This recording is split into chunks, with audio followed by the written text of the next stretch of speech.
شهر رمضان الذي أنزل فيه القرآن هدى للناس وبينات من الهدى والفرقان شهر رمضان رمضان کے کو گزارا کیسے جائے، پروگرامز کیا ہوتے ہیں؟ یعنی آپ کا ایک اتنا بہترین مہینہ ہے، آپ چھٹیاں کبھی اپنے جو وہ کرتی ہیں، پروگرامنگ کرتی ہیں کہ بھائی فلاں جگہ جائیں گے، فلاں تاریخ کو وہاں جائیں گے، اس کے بعد وہاں جائیں گے، اس کے بعد وہاں جائیں گے، اتنے دن یہاں رہیں گے، وہاں یہ کریں گے، پورا ایک پروگرام ہوتا ہے نا. تو یہ بھی آپ کے پاس ایک روحانیت کو اپنے قوی کرنے کا ایک پروگرام ہے اس مہینے میں. اس کو کیسے گزاریں؟ اس میں چند چیزوں کا آپ کو ایسی پروگرامنگ کرنی پڑے گی. پہلی تو چیز ہے کہ مستحب کاموں کی تلاش کریں. سوچیں کہ آپ نیکیاں ہم کون کون سی کریں، ایک لسٹ بنا کے رکھیں، کاپی ایک مینٹین کریں کہ اچھا مجھے یہ کرنا ہے، اتنی تلاوت کرنی ہے، اتنی فلاں چیز کرنی ہے، اتنے غریبوں کی امداد کرنی ہے، اتنے پیسے صدقے میں دینے ہیں، فلاں چیز کرنی ہے، یہ کتاب ہے میں فلاں کو گفٹ میں دوں گی، یہ اس طرح سے کروں گی. پورے آپ دیکھیں گی کاپیاں بھرتی چلی جائیں گی اور آپ دیکھیں گے ارے بہت مزہ آپ کو آئے گا کہ واقعی نیکیوں کی اس طرح سے، جس طرح تھنگس ٹو ڈو اور وہ سب کچھ جو آپ پورے چارٹ بناتی ہیں کہ آج کے دن مجھے کیا کرنا ہے کیا کرنا ہے، اس طرح کی پروگرامنگ آپ اپنی کریں. فلاں دعا پڑھنی ہے، اس کے بعد یہ کرنا ہے، پھر گھر کے یہ فلاں فلاں کام نمٹانے ہیں، والدہ کا ہاتھ بٹانا ہے، اور اس کو یہ سب فائدے ثواب اور فائدے آپ کو لیتی چلی جائیں. یعنی مستحب کاموں کی تلاش، اتنا وقت نہیں ورنہ میں اس کی بھی پوری فہرست آپ کے سامنے بیان کرتا، لیکن یہ کہ آپ خود تلاش کریں گے کون سے کام ایسے ہیں. ایسا نہ ہو کہ وہ 2 3 4 کے بعد آپ کی انگلیاں جو ہے اس جگہ پہ رک جائیں گے، وہ 3 4 ہو گئے بس کافی ہے، اس میں اس سے زیادہ کہاں تلاش کریں. جیسے ہمارے استاد محترم بھی اپنے اس میں کہتے ہیں نا کہ جب ہم میدان عرفات میں کہتے ہیں ان سے، یا مثلا 15 شعبان کی رات کو یا شب قدر میں کہتے ہیں کہ انسان اپنے گناہوں کو شمار کرے، تو کہہ رہے ہیں اکثر افراد کی انگلی ایک پر ہی اٹک کے رہ جاتی، سمجھ میں نہیں آتا کون سے گناہ کی بات ہو رہی. یعنی کوئی اپنا گناہ بھی کوئی یاد نہیں آ رہا ہوتا. میدان عرفات میں کہا جاتا ہے کہ پروردگار کی 10 نعمتوں کو شمار کرے، تو لوگ انگلی پکڑ کے بیٹھے ہوتے، سمجھ میں نہیں آتا کہ کون سی نعمت کو شمار کرے. تو ایسا دماغ بعض اوقات معاف ہو جاتا ہے. تو مستحب کاموں کی تلاش، آپ باقاعدہ ایک لسٹ بنائیں. ابھی آپ کے پاس 1 آدھ روز اور ہے، بس یہ ہو گیا کہ حالات کی وجہ سے یہ 1 ہفتہ ڈیلے ہو گئی کلاس، ورنہ پچھلی دفعہ ہی بات بیان ہو جاتی تو آپ کے پاس اور وقت آ جاتا. بہرحال مستحب کاموں کی تلاش کریں. پھر دوسری کہ دروس کے اگر کوئی پروگرام کسی جگہ پہ ہو رہے ہوں تو اس میں آپ شریک ہوں، اور اگر کسی جگہ نہیں ہو رہے تو اپنے علاقے میں اپنے گھر میں بھی آپ بہت سی چیزیں شروع کر سکتی ہیں. اپنے گھر میں ایک ہفتے ایک کے گھر میں ہو جائے، دوسرے ہفتے دوسرے گھر میں ہو جائے. اسی طریقے سے ہی جو ہے دین کا کام آگے بڑھتا ہے. بس گھر میں صرف افطاریاں پکتی رہیں اور سحریاں پکتی رہیں، اور ٹی وی اور وہ بھی یہی فریضہ انجام دے رہا ہے. جتنے باہر بورڈ لگے ہوئے ہیں صرف کھانوں ہی کو پروجیکٹ کر رہے ہیں، گویا صرف رمضان صرف تھوڑی سی دیر رکنے کا، اس کے بعد فقط کھانے پینے کا نام. میں کتاب کی ایک دفعہ خرید کے لے کر آیا تھا، ایک عام مسلمانوں کے بک اسٹال وہاں پہ تھی، اکابر کا رمضان. اس میں ڈھونڈ میں اپنے شوق میں لے کر آیا کہ دیکھیں اس سے کیا کیا کرتے رہے ہیں بہت سارے افراد کو پتہ چلا. کھانوں ہی کی تفصیل لکھی ہوئی تھی ساری، شہری میں یہ اور افطار میں یہ اور فلاں چیز میں یہ.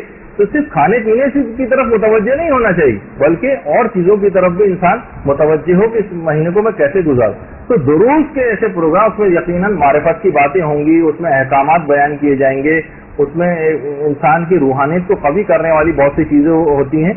اچھا کر کہیں جانا ممکن نہیں ہے، انعقاد ممکن نہیں ہے، تو آپ مدرسے کی لائبریری کی ممبر بن کے CD لیں، کتابیں لیں. مدرسے کا چینل ہے یوٹیوب کے اوپر، اس میں مختلف علماء کے دروس وغیرہ موجود ہیں، ان کو آپ سنیں. یعنی اپنی معلومات میں اس طرح سے درس و تدریس میں اس مہینے کو گزاریں. یہ خود اس کے پروگراموں میں خاص طور پر شامل ہونا چاہیے. سوتے ہوئے اور کھاتے ہوئے اس مہینے کو صرف گزارنا نہیں چاہیے. اس کے بعد کتب کا مطالعہ یہ ضرور اپنی لازمی طور پر زندگیوں میں شامل کریں. دیکھیے کتاب اگر کوئی شخص نہیں پڑھے گا، صرف ہم پچھلے جو یہاں پہ سینئر گروپس ہیں ان کو بھی اکثر و بیشتر ڈانٹ پھٹکار ہوتی رہتی ہے اس معاملے میں کہ صرف مدرسے میں پڑھائے جانے والے نوٹس کی حد تک اگر آپ رہ گئیں تو کوئی خاص آپ کو علمی ترقی نہیں کر پائیں گے. ظاہر ہے یہاں پر 1 ہفتے میں 1 کلاس ہوتی ہے، اتوار کے دن یہ صرف آپ آتی ہیں 3 گھنٹے کی، اس میں چلے 2 لیکچرز آپ کے ہو گئے، یہ بہت ناکافی. سال بھر میں اگر کریں چھٹیاں وٹیاں سب نکال دیں تو کتنا کم وقت آپ کے پاس بچتا ہے. تو آپ اس کمی کو کیسٹوں کے ذریعے اور کتابوں کے مطالعے کے ذریعے پوری کریں. تو بہت سی چیزیں محتاج نہیں ہوں گی کہ اتوار کو جائیں گے تو ہم کچھ حاصل کریں گے باقی پورے ہفتے ایسی گھر میں بیٹھے ہوں. نہیں، کتاب مطالعے کتب کے عادی بنے، اچھی اچھی کتابیں. ہر خاتون کی میں توقع کرتا ہوں کہ ہر ایک کے پاس اپنی ایک ذاتی لائبریری ضرور گھر میں ہونی چاہیے، چاہے ایک شیلف پہ مشتمل ہی کیوں نہ، پھر آہستہ آہستہ اس کو بڑھاتی جائیں، لیکن ایک ذاتی لائبریری، ٹھیک ہے ابا کی ہے بھائی کی کوئی ہے نہیں، آپ کی اپنی ایک ذاتی لائبریری ہونی چاہیے، چاہے وہ کتنی کم کتابیں 10-15 کتابوں سے اس کا آغاز کریں لیکن ہونی چاہیے، تو اس کی طرف زیادہ سے زیادہ کوشش کریں، رغبت کریں۔ اگلی چیز یہ ہے کہ ایسے افراد کی آپ کو مدد کرنی ہے جو مالی لحاظ سے، فکری لحاظ سے، اعتقادی لحاظ سے یا میدان عمل میں کمزوری کے اعتبار سے ہوں، ان کی کمک اور مدد آپ کو کرنی۔ صرف ہم مدد صرف پیسوں کی مدد کو سمجھتے ہیں، آپ دیکھتے ہیں کتنی خواتین ہیں ان کی نماز روزے غلط ہوئے چلے جا رہے ہیں، مسائل شریعت کا ان کو علم نہیں ہے، آپ دیکھ رہی ہیں عورتوں کے مخصوص مسئلے دیندار خواتین بھی صحیح طور پر ان سے واقف نہیں ہیں۔ دو چیزیں آپ سنیں، عورتوں تک پہنچائیں، ان کی نمازیں خراب نہ ہوں، روزے خراب نہ ہوں۔ کیسے ہے آپ اس پہ اکتفا کر کے بیٹھ جاتی ہیں کہ چند باتیں آپ کو پتہ چل گئی اور کسی دوسرے کو آپ نہ بتائیں۔ اس ماہ مبارک میں کمزوروں کی مدد، کمک، چاہے وہ عقائد کے اعتبار سے کمزور ہوں ان کی مدد کریں، عمل کے اعتبار سے کمزور ہوں ان کی مدد کریں، فقہی اعتبار سے کمزور ہوں ان کی مدد کریں، بہت ساری چیزوں کے اندر مالی لحاظ سے ان کی بھی کریں۔ لیکن صرف ہمارے یہاں مدد کرنے کا مفہوم فقط اور فقط پیسے کے اعتبار سے ہی ہو جاتا ہے۔ وہ تو آج آپ کو 10 کروڑ روپے بھی دے دیے جائیں تو ایک گھنٹے میں اتنے مستحقین ہوں گے کہ اگلے گھنٹے میں پھر 10 کروڑ کی ضرورت آپ کو پیش آئے گی۔ تو پروردگار عالم ہی سب کی ضرورتوں کو پورا کرنے والا ہے کتنا بھی، لیکن جتنی ہمارے اندر اپنی حیثیت ہے، چاہے وہ مال کے اعتبار سے ہو، چاہے وہ علم کے اعتبار سے ہو، اپنے ریسورسز کو استعمال کرنے کے اعتبار سے ہو، آپ کی چند عورتوں کے اندر سے ہے، آپ مجالس پڑھنے جاتی ہیں، 2-4 لوگ آپ کے نگاہ میں ہیں، کچھ غریب ہیں ایسے، کچھ کو کتابوں کی ضرورت ہے، کسی کچھ ہے، آپ اپنے وسائل کو بروئے کار لائیں، کسی سے کہہ سن کر بھی آپ مدد کروا سکتے ہیں۔ ضروری نہیں کہ آپ کے پاس اپنا ہی اتنا کچھ موجود ہو اور ہر ایک کو اپنی جیب سے ہی آپ مدد کرنی ہے۔ اپنے تعلقات کو استعمال کریں، اپنی جہاں کو استعمال کریں دین کے کاموں کے لیے۔ آپ کسی کے تھرو کروا سکتی ہیں بہت سے کام، آپ کہیں گے بھائی فلاں شخص ہے اس کا یہ مسئلہ ہے، ان کو کچھ کتابوں کی ضرورت ہے، 1000 روپے مثلا چاہیے، آپ کسی کو بھی لے کے وہ کتابیں جو ہے گفٹ میں دلوا دیں، تاکہ یہ دین کا کام آگے بڑھے نا، یہ صرف پیسوں کی حد تک نہ رہ جائے معاملہ۔ مثلا بہت سے لوگ ہوتے ہیں جیسے اکثر مولانا رضا داؤدانی صاحب تھے، ان کے پاس بہت سے افراد خواتین ہیں، پردہ مکمل نہیں ہے ان کا، اور جناب مرد حضرات ہیں داڑھی نہیں ہے، اور سید ان کے پاس، وہ خود فرماتے ہیں کہ لوگ آتے ہیں ہمارے پاس تو ہم سے کہتے ہیں بھائی صاف صاف بات ہے کہ آپ نے اپنا حق خود ختم کر لیا، جو کھلا گناہ کرے اسے سہم سعادت نہیں دیا جا سکتا، تو آپ اپنے ہولیے کو صحیح کریں، داڑھی وغیرہ رکھے گئے۔ کتنے ہی افراد ایسے ان کو یہ مسئلہ بتائے گا، چاہے انہوں نے شاید بہت سے افراد ہیں لالچی کے تحت داڑھی رکھ لی کہ ہماری تاکہ مدد ہوتی رہے، ان عورتوں نے پردہ کرنا شروع کر دیا ہو، لیکن ایک بات آپ کچھ پیغام تو آگے پہنچائیں نا، تاکہ لوگوں کو احساس ہو کہ بہت سارے افراد حق رکھنے کے باوجود بھی اپنے آپ کو بہت سے گناہوں کے باعث اپنے حقوق سے خود محروم ہو جاتے ہیں، اپنے آپ کو محروم کر لیتے ہیں بہت سی وجوہات کی بنا پر۔ تو یہ ایک ایسی چیز ہے، یعنی کمزور لوگوں کی مدد جس میں ساری چیزیں شامل ہو جاتی ہیں۔ آپ باقاعدہ اسے سننے کی حد تک، یہ نوٹس بنانے کی حد تک نہ رہے گا جب تک عمل نہ کریں، ورنہ یہ سب بیکار، ورنہ تو کتابیں کے قبرستان بھرے پڑے ان تمام چیزوں کے اذکار سے، وہ لے کے آپ بھی شیلف کے اندر بھر لیجیے، اگر عمل نہیں کرنا تو بالکل فائدہ نہیں۔ اچھا، پھر اس کے بعد ایک چیز آتی ہے اور وہ ہے روزانہ کی جو دعائیں، یہ بھی بہت اہم ہے۔ ایسا نہ ہو کہ صرف عمل کے لیے بہت ساری چیزیں آپ کریں کہ بھائی میں فلاں کی مدد کر رہی ہوں، فلاں یہ کر رہی ہوں، اور دعاؤں سے غافل ہو جائیں۔ نہیں، ہر شخص کی روحانیت کی ایک نیڈ بھی ہوتی، وہ دعاؤں اذکار اس کی نیڈ پوری ہوتی، تو اس میں افراط و تفریط کا شکار نہیں ہونا چاہیے کہ اگر ایک کام کر رہے ہیں تو دوسرے کام سے بالکل پہلو تہی کر لیں گے، ہم وہ کام کرتے رہیں، غریبوں کی مدد کرتے رہیں، اور لیکن دعائیں نہیں پڑھیں۔ دعائیں بھی پڑھنا ضروری ہے، دعائیں بھی پڑھنا ضروری ہے۔ تو روزانہ کی جو مشہور دعائیں ہیں وہ بھی اس سلسلے میں جو ہے وہ ضرور پڑھیں۔ یا علی ہو، یا عظیم ہو، یا غفور ہو، یا رحیم والی دعا وہ ہر نماز کے بعد جو پڑھی جاتی ہے وہ بھی آپ کو مفاتی میں مل جائے گی۔ ماہ مبارک رمضان کی روزانہ کی جو دعا اللہم ادخل علی اہل القبور السرور، رمضان میں پڑھنے کی کچھ خاص دعاؤں میں سے یہ بھی آپ ضرور اس میں پڑھیں، مفاتی کھولیں، اس کے اندر یہ سب دعائیں آپ کو لکھی ہوئی نظر آ جائیں گی۔ اللہم ارزقنی حج بیتک الحرام فی عامی ھذا وفی کل عام، یہ والی جو دعا ہے یہ بھی آپ کو مفاتی اور دیگر کتابوں میں مل جائے گی۔ تو کچھ ایسی چیزیں ہیں کہ آپ لازمی ان دعاؤں کو روزانہ پڑھنے کی جو ہے عادت ڈالیں۔ تلاوت قرآن ہے، یہ آپ اس کا انشاءاللہ جب شب قدر کی گفتگو آئے گی اس میں ہم اس کے بہت سارے اسرار و رموز جو علماء نے بتائے ہیں وہ آپ کی خدمت میں بیان کریں گے کہ تلاوت قرآن جو اس مہینے کی بہار ہے اس میں اس سے بالکل بھی غافل نہ۔ اور اس کے اندر بھی اس بات کی تفصیل آئے گی کہ بہت سو میں تو متعلق یہ بات کہی جاتی ہے کہ لوگ کہتے بھی ہیں اور بات صحیح بھی ہے کہ قرآن کو سمجھ کے پڑھنا چاہیے. تو کہتے ہیں اگر ہم سمجھ کے پڑھیں گے تو چند آیات سے زیادہ ہم روزانہ نہیں پڑھ سکیں گے. تو کیا بہتر ہے؟ تلاوت تیزی سے کرتے ہوئے چلے جائیں وہ بہتر ہے، یا مثلا چند آیتوں کو تدبر سے اور تفکر کے ساتھ پڑھ لیں؟ تو اکثر علماء کا یہ کہنا ہے کہ ماہ رمضان میں قرآن کو ختم کرنے کا اور تلاوت کو کرتے ہوئے جانے کا اس کی ایک الگ سے بھی تاکید آئی. وہ تو ٹھیک ہے تفکر کریں تدبر کریں، اس کو تو کبھی بھی کوئی نہ کوئی منع کر سکتا ہے، نہ اس سلسلے میں کوئی دو رائے، لیکن رمضان کی خصوصیت یہ کہ اس میں صرف تلاوت بھی مطلوب ہے. اس کو جو فائدے آپ جس کام کے لیے بھی جس فکر سے بھی آپ تلاوت کر رہی ہیں، ٹھیک ہے وہ اس کے لیے الگ موقع کوئی نکالیے، تفسیر آپ لے کر بیٹھیں اس میں تدبر کریں تفکر کریں درس قرآن سنیں، لیکن خود قرآن کو ختم کرنا اور فقط تلاوت بھی مطلوب ہے چاہے آپ کو کچھ سمجھ بھی نہ آئے. یہ خود رمضان کی الگ سے خصوصیت کہ اس میں جتنی زیادہ ہو سکے تلاوت کریں، چاہے اتنی زیادہ تفکر کے ساتھ ہم نہ بھی کر سکیں. یہ صرف رمضان کے حوالے سے میں آپ کی خدمت میں بات بیان کر رہا ہوں. ایران میں ہم دیکھتے ہیں بہت سی چیزیں جو اچھی دیکھیں اس قوم میں جو نکال کے جب بھی پیش کرتے ہیں، یہاں پہ بھی ہمیں نظر آئے تو ہم آپ کی بھی تصویر اس میں لگا کے پیش کریں کہ ووٹ دینے کے لیے لائن لگی ہوئی ہے خواتین.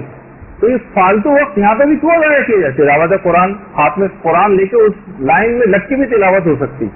ہم دیکھتے ہیں کتنے افراد ہیں اور ممالک میں ایئرپورٹ پہ آپ دیکھیں جہاں پڑھنے لکھنے کا کچھ رجحان ہے، لوگ وہاں ایئرپورٹ پہ فارغ اوقات میں بجائے کہ یہاں ایک دوسرے کو بیٹھے دیکھتے رہیں. ہمارے ایئرپورٹ پہ جائیے ہر آدمی دوسرے کو بیٹھ کے دیکھ رہا ہوتا ہے. صرف وہاں پہ آپ جائیں ہر آدمی کے ہاتھ میں تقریباً کتاب ہوتی ہے، یعنی جو غیر مسلم معاشرے ہیں ان کی بات کر رہا ہوں. وہ ایک دوسرے کو بیٹھے صرف تجسس کی نگاہ سے دیکھ نہیں رہے ہوتے یا نظر بازی کرنے میں مشغول نہیں ہوتے. وہ ٹھیک ہے اور گناہوں کے اندر مشغول ہیں، وہ اپنی جگہ پر ہے، لیکن وقت کو ضائع کرنے کے اعتبار ویٹنگ لاؤنج ہے، ڈاکٹر کے پاس گئے ہیں انتظار کر رہے ہیں، کوئی اپنی کتاب ساتھ لے جائیں وہاں پڑھنا شروع کر دیں. بس میں بیٹھ کے ادھر سے ادھر آ رہے ہیں، اسکول کالج یونیورسٹی کے پوائنٹ میں آپ بیٹھ کر آ رہی ہیں، گھنٹہ بھر اس کے اندر لگ جاتا ہے. اس کو کیوں وقت ضائع کر رہے ہیں؟ اس میں تلاوت قرآن کریں، کوئی اپنی اور کتاب اٹھا لیں. اس کو وقت کو یہ خود ٹائم مینجمنٹ کا ایک حصہ ہے. تو بہرحال یہ سب چیزیں ایسی ہیں کہ دعاؤں کے اندر بھی اپنے آپ کو جو ہے سلسلے میں لگانا ہے. خدا سے راز و نیاز بھی اس مہینے میں جو ہے وہ کرنے ہیں اس کی راتوں میں اور دنوں میں. تو یہ تمام چیزیں ایسی ہیں کہ دعائیں اور اس سب کچھ مفاتیح الجنان اٹھائیں، اس کے اندر مشغول ہوں. واقعی یہ مہینہ مکمل ثواب اور فائدوں کو اٹھانے کا مہینہ ہے. تو یہ ہے. اور اس مہینے میں خاص طور پر صدقہ دینے کی بھی بڑی تاکید ہے. اس میں مختلف اوقات میں صدقہ بہت سی خواتین کے متعلق میرے علم میں بات آتی ہے کہ انہوں نے گھر میں بس ہر وقت ہر تھوڑی دیر بعد گھنٹے بھر بعد انہوں نے بہت ساری ریزگاری بھی جمع کر کے رکھی ہوئی ہے. ہر تھوڑی دیر جب بھی گزر رہی ہیں وہاں سے نکالا انہوں نے اسے ریزگاری اٹھائی اور صدقے کے باکس میں ڈال دی، جو پہلے سے اجازت یافتہ ہے. ایسا باکس ہے جو کہ حاکم شرع سے جو صدقے کے مسئلے میں نے اس سے پہلے بیان کیے تھے، یا کسی غریب سے اجازت لی ہوئی ہے کہ اس کو جمع کر کے ایک ساتھ دے دیا جائے گا. تو ہر موقع ہر لمحے آتے جاتے ہر وقت صدقات کہا جاتا ہے نا روایتوں میں کہ انسان قیامت کے میدان میں اپنے صدقات کی چھاؤں میں ہوگا. یعنی جتنے زیادہ اس نے صدقات دیے ہوں گے اپنی زندگی کو لگائی تھے روزگاری جمع کر کے بار بار دن میں، ورنہ ہوتا نا کہ دن میں صبح میں ایک دفعہ دے دیے ایک دفعہ رات میں دے دیے، نہیں کئی دفعہ بھی دینے کی. نیکیوں میں کیا پریشانی ہے کہ اس کو متعدد بار نہیں انجام دیا جا سکتا. جتنی دفعہ ہو سکے آپ کوشش کریں کہ صدقات وغیرہ بھی اس انداز سے آپ دیتی رہیں. 70 بلائیں ہر دفعہ دور ہو جاتی ہیں، تو بار بار دینے سے جتنی دفعہ دیتی جائیں گی اتنی 70 بلائیں دور ہوتی چلی جائیں گی. اور پیغمبر اسلام کی جو احادیث میں سے بھی ہے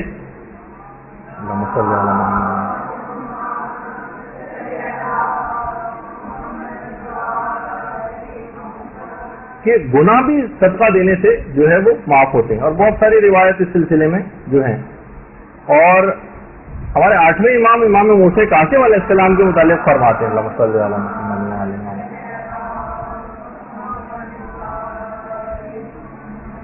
یعنی 8ویں امام کہتے ہیں اپنے والد 7ویں امام کے متعلق کہ میرے بابا رمضان کی آخری تاریخوں میں ہر رات 20 رکعت نماز مستحبی بڑھا دیا کرتے تھے. ہر رات 20 رکعت، آخری راتوں میں ہر رات میں 20 رکعتیں مستحبی بڑھا دیتے تھے. ہم جیسے جیسے دن قریب آتے جاتے ہیں ویسے ویسے نمازوں کی کو کم کرتے چلے جاتے ہیں، لیکن وہ بڑھا دیا کرتے تھے. اچھا اب اس میں آپ کو زبان کے اوپر بہت زیادہ کنٹرول رکھنا ہے، اس کا خیال کرنا ہے. آنکھوں کے اوپر بہت زیادہ کنٹرول جو رکھنا ہے، حرام چیز کوئی نہ ہو، رشوت خوری اور مختلف چیزیں یا مال حرام اس طرح سے کمانا، اس سے اپنے آپ کو کنٹرول رکھنا. اور ایک چیز اور دیکھیے، بہت ساری طبیعتیں ایسی ہیں کہ ان کی طبیعتیں عام دنوں میں روزہ رکھنے پر تیار نہیں ہوتی. ٹھیک ہے، ہمیں پتا ہے، ہمیں بہت زیادہ ثواب معلوم ہے، لیکن کیا کریں، دل نہیں چاہتا روزہ رکھنے کو. ہمیں پتا ہے کہ لوگوں کی امداد کرنے کا اور صدقات دینے کا کتنا ثواب ہے، لیکن انفاق بھی سبیل اللہ کے اوپر دل زیادہ تیار نہیں ہوتا، ہاتھ جیب کی طرف زیادہ جاتا نہیں ہے اس سلسلے میں. ٹھیک ہے، نمازیں جو ہیں ہمیں پتا ہے کہ رات کو شب بیداری کی کتنی تاکید ہے، نماز شب پڑھنے کی کتنی تاکید ہے، لیکن نماز شب کے لیے کوشش کے باوجود اٹھا ہی نہیں جاتا. ان لوگوں کے لیے بھی ایک آسان حل بتایا گیا. وہ افراد، اور یہ حل جو بتایا یہ ہمارے چھٹے امام جعفر صادق علیہ السلام نے بتایا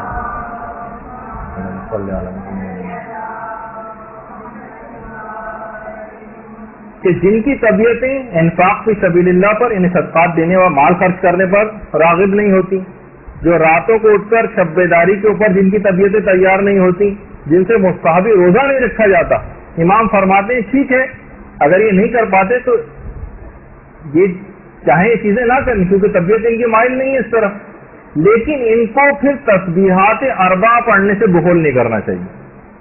ایسے افراد کے جو ان تینوں کام نہیں کر سکتے، ان کو چاہیے کہ کم سے کم، یہ میرے اپنے الفاظ، کہ ان کو چاہیے کم سے کم ایک تسبیح تسبیحات اربع سبحان اللہ والحمد للہ ولا الہ الا اللہ واللہ اکبر، یہ کم سے کم روزانہ ضرور پڑھ لیں. تو ان کی وہ کمی جو یہ صدقات نہ دینے کی وجہ سے روحانیت میں کمی ہو رہی ہے، جو شب بیداری اور نماز شب نہ پڑھنے کی وجہ سے ان کے اندر ایک کمی آ رہی ہے، اور جو مستحب روزے رکھنے سے جو فائدے روحانیت کے حاصل ہو جانے چاہیے تھے وہ حاصل نہیں کر پا رہے ہیں، وہ تسبیحات اربع پڑھنے سے حاصل کر سکتے ہیں. یعنی یہ نہ ہو کہ بس ایک دفعہ پڑھ لی، کم سے کم ایک تسبیح، 100 کی ایک تسبیح روزانہ اگر تسبیحات اربع کی پڑھ لی جائے تو ان تمام ثواب کو دلوا دے گی. آسان ترین حل ان افراد کے لیے.